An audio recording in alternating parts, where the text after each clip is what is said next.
Bonjour et bienvenue, voici notre tour d'horizon économique, géopolitique et boursier. Nous sommes le jeudi 14 décembre. Pour comprendre comment tourne la planète finance, c'est sur la bourse au quotidien et nulle part ailleurs. Et l'épisode du jour s'intitulera déjà vu ou déjà déçu? Oui, nous en sommes à cette dernière quinzaine de l'année où tous les prévisionnistes, tous les économistes nous délivrent leurs prévisions pour l'année suivante. C'est l'exercice incontournable et c'est toujours un petit peu utile d'en faire une synthèse et qui aura cette année un goût de déjà-vu.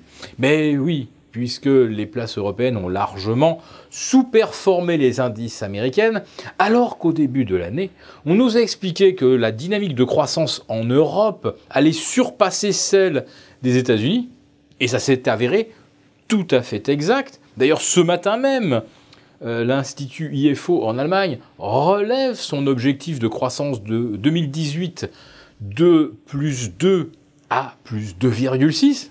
Imaginez, plus 30%.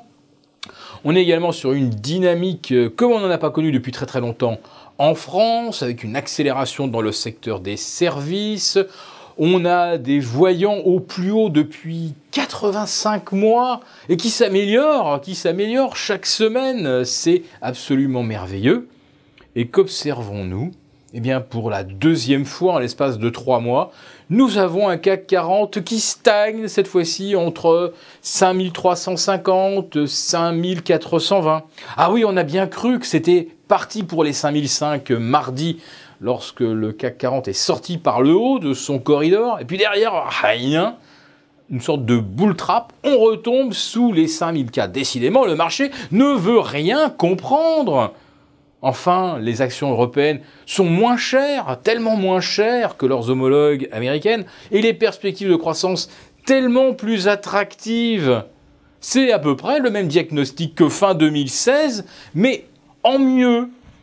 Voilà, c'est du déjà vu, mais quand on regarde les performances des portefeuilles, quand on a investi en Europe, en 2017, on est déçu.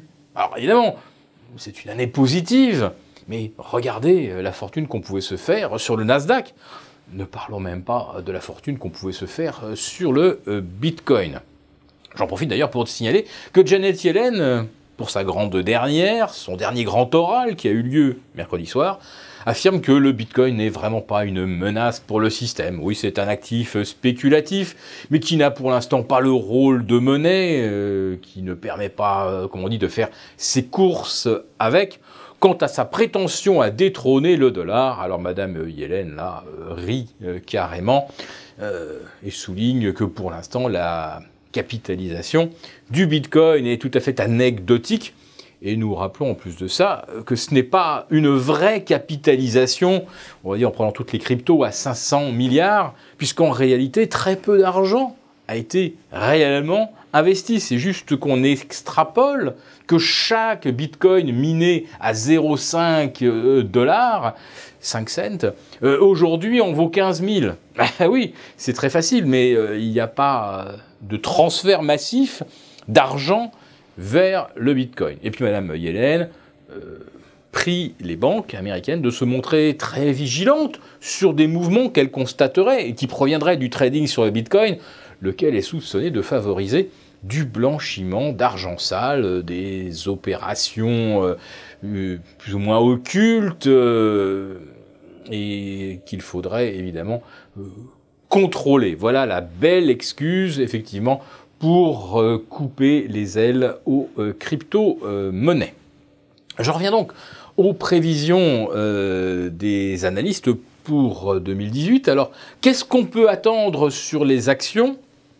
Eh bien, une amélioration de 5 à 15% des bénéfices. Vous voyez, la fourchette est assez large, mais comme d'habitude, eh bien, le niveau médian, c'est plus 10. Et plus 10% l'année prochaine. Voilà, ça c'est plus que du déjà vu. Nous y avons droit strictement tous les ans depuis 2010. Donc rien de nouveau sous le soleil. Maintenant, ces 5 à 15% de hausse des bénéfices, comment se traduiront-ils dans les cours? Est-ce que ça sera du plus 10, du plus 15, du plus 20?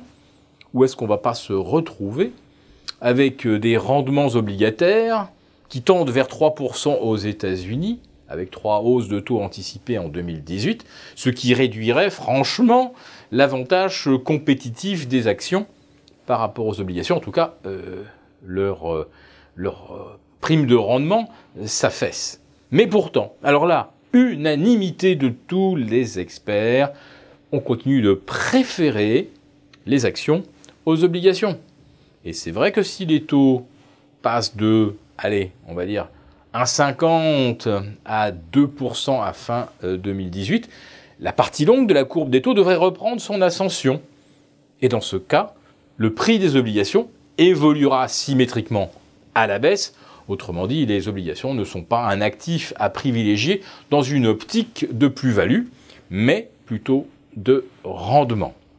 Voilà donc des prévisions qui ont un goût de déjà-vu. Et pour nous, eh bien, on peut presque dire qu'on est déjà déçus parce qu'on sait bien que rien ne se passera comme c'est anticipé, à tel point que nous nous interrogeons toujours sur l'opportunité de couvrir des portefeuilles, alors que pourtant notre baromètre boursier nous dit tempête de ciel bleu à perte de vue. C'est une situation complètement anormale, mais qu'on a également déjà vue.